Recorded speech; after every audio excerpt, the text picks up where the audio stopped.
to be confused with our little glimpse into the world of what's going down at the moment in the discotheques of New York. We'll be giving you that later. For the moment, however, before we go to... Oh, this is better. That's right. Oakvale, can we have fewer of these inner-city areas where Herberts who have complained about nothing except criminal activity? Let's go out to some rather more salubrious, a touch of Ruth in Bay, if it's all the same to you. Thank you. Right, Poynton's next. No sooner said than done. I'm in. And so, Mr. McCulloch. Hi, Jim. Oi. Jim? Yes?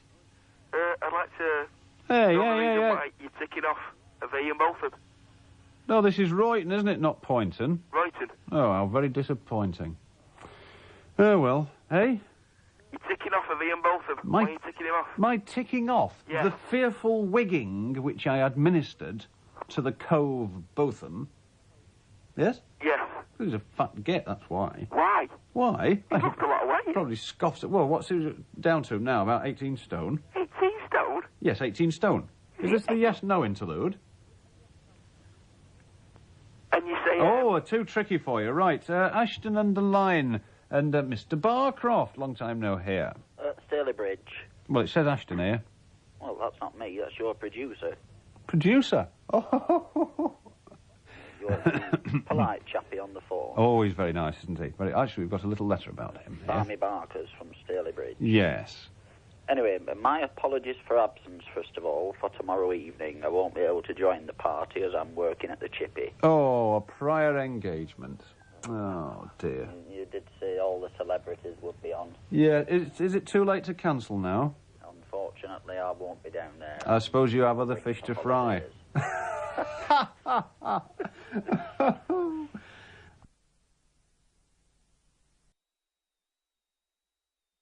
25.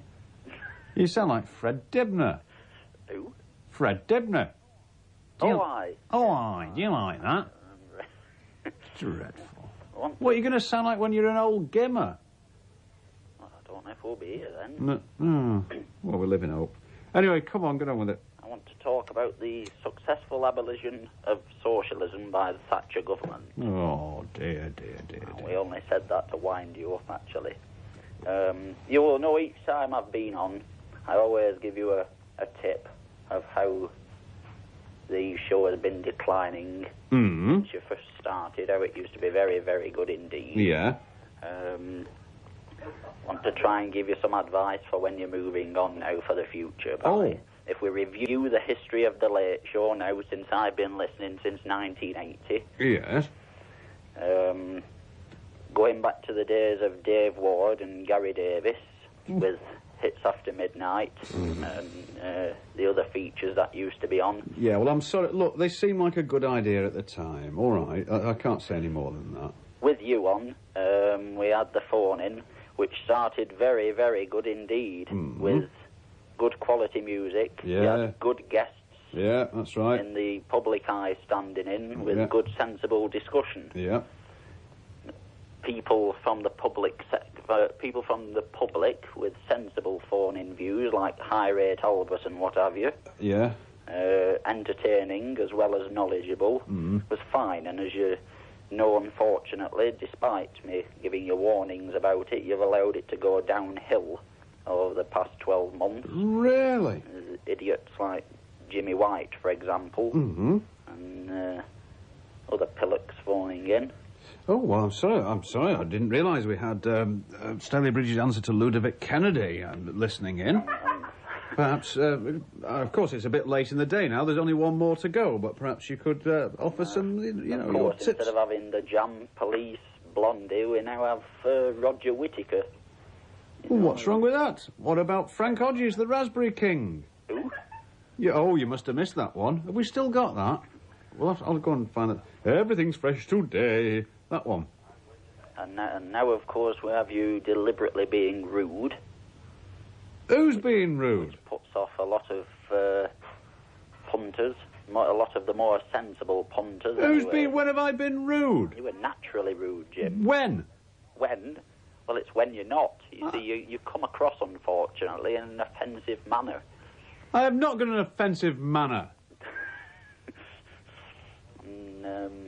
I noticed the other night, for example, there was one where you were slurping around between records. You couldn't speak because you were too busy trying to light your fag. We could hear the lighter flicking away because it wouldn't light up. Look, now, look, I'm all in favour of constructive criticism, Mr. Barcroft, but to me, this is the truth. This seems to be nothing but a tirade of gratuitous abuse, the sort of thing which has no place on radio. I'm trying to give you a tip, Jim, for when you go on to the new show. Yes. By the way, what will the new show be? Will it be a phone-in, or will it all be your Radio 1 type, or Piccadilly type? No, it'll be better than that. Non-stop disco, hip house, and whatever Oh, it is. yeah, plenty of disco. Goes down very well at lunchtime. Yeah, they'll be... I thought you're on 2 till 4. They'll be putting it on the tannoy at Stockport Town Hall to get all the old blue rinse merchants going. When are you going on? 2 till 4? No, it might be. I don't know. I better get it here at dinner time just to be on the safe side, Why do haven't you keep pushing it up? Why won't you let it out? Pardon? I did once, but it was... You can't afford that sort of thing in my position. No, you won't tell anybody when you're going to be on. Well, I want to tune in. To be perfectly frank, if you did a quick, if you took a straw poll, so to speak, and asked most people what they were going to be doing, I think they'd mostly say, I thought you'd know. Or don't know, I'll go and ask the barman across the road. He generally gets to know, you know, in the cucumber and hearing aid. You don't know if it'll be, what type of music it'll be. You don't know if it'll be a phone-in. You don't know what time you're on. Right, well, I'll tell you what I'm going to do. No, it's all... Look, I'm sorry, I'm deliberately and rather facetiously making light of the situation. This is a mighty broadcasting organisation with a long and successful track record. So what I shall do on Monday is get up nice and early, get down the paper shop, right, get an early edition of the Evening News, have a look in the radio section, and if I'm on, I'll be in here in about 20 minutes. That's how you find out most things here. In other words, you've been sacked for a 3rd time, have you? 3rd time lucky. I think it looks like you're down the road, does it? Well, I'm sorry we've disappointed you, Mr. Barcroft, with our humble efforts here. No, there's a lot of us punters wanted to know when you're on to listen, but if you're not going to tell us, there's nothing we can do. Well, I should have a dabble round about 1 o'clock, round about then, you know. Of course, it's your busy time in the chip shop then. You might not be able to... Have you fallen over? No. Oh, all right. Your producer again. No, I think it's at your end. Anyway, this is all very, very tedious now. Best of luck, Jim. Sorry about the party. Thank you for making me a celebrity over the past 2 years. Oh, I think I've exposed you to the public for what you are, Mr. Barcroft. It means somebody will get an extra vol au vent tomorrow anyway. Right. Well, thank you. Good night. Yes, cheery bye now. Over to Hale. Now that's much more pleasant. And CLR James. Not for the first time either. Yes? Hello? Mr. James. Hello, Ian Botham's weight is 15 stones and 5 pounds. Is it really? A mere 15. At the time of going to press. Right. Yeah. Hey, you're in luck, aren't you? Why? Rick Astley's going to come and live near you. Oh, is he? Oh, yes. Oh, right, that's very nice. Ooh, yeah, won't it be? Yeah. I wanted to talk about the selectors' blatant regional bias. Go on, then. Like, for instance, during the one-day series, there was a gaping hole in the middle order. Neil Fairbrother was rattling off the centuries. And obviously they go for Monty Lynch of Surrey.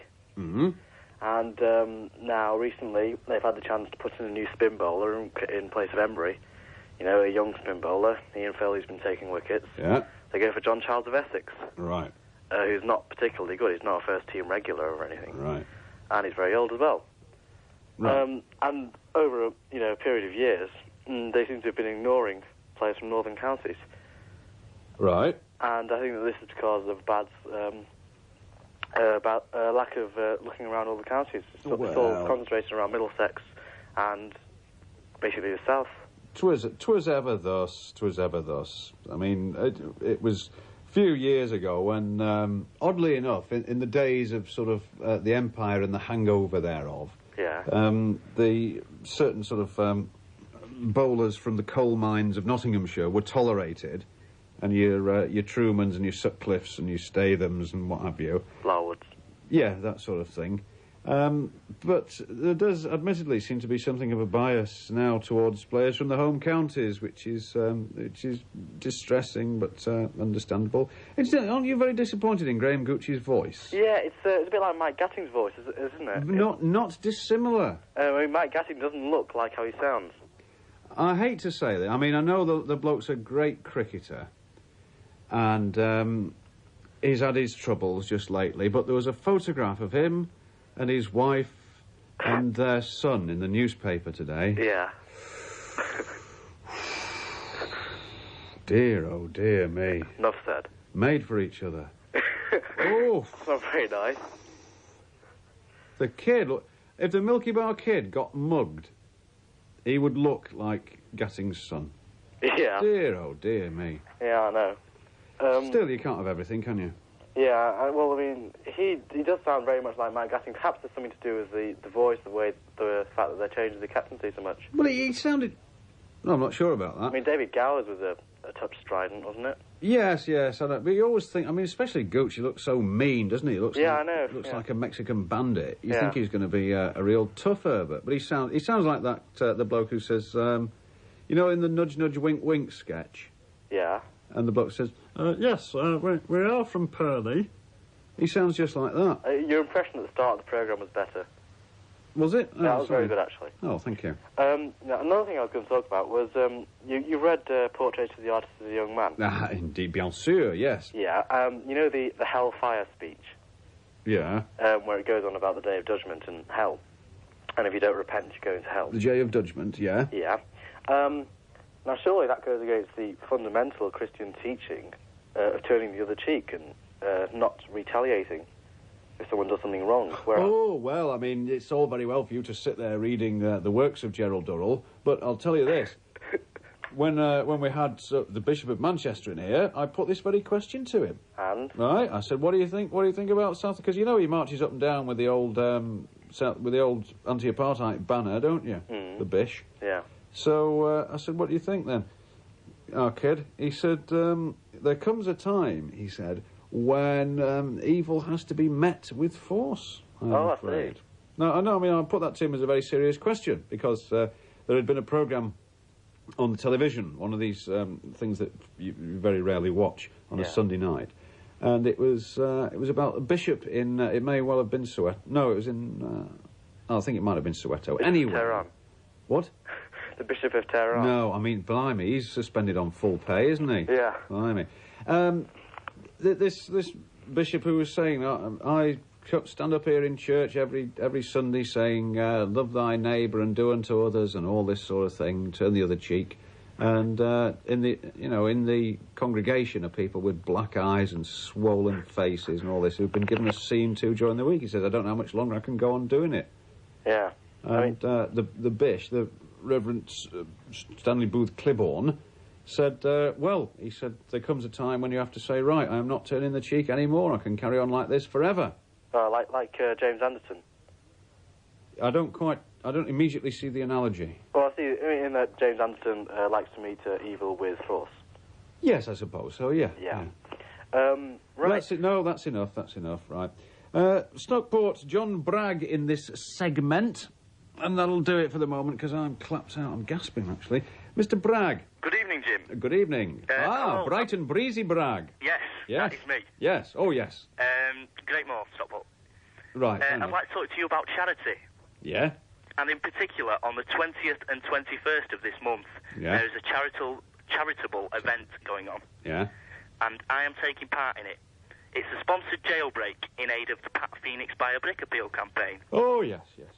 Right, and I've hit a bit of a brick wall, so to speak, if you'll pardon me. Very, very good. I like that. I like, mixing the metaphors a bit, yes. Because no one seems to be able to help me and two of my accomplices to get out of Stockport. And we're wondering if anyone out there in Piccadilly land can help us. We will do absolutely, virtually anything. If you want us to entertain or something, with coach parties, airlines, anything. We just want to get out in aid of this thing. Right, I can understand you wanting to get out of Stockport. I wouldn't have thought there'd have been any shortage of people who also wanted to get out who might offer you a lift. What, you mean, the idea of these jailbreaks is you don't have to pay any money, do you? Yeah, 24 hours we get with no money to get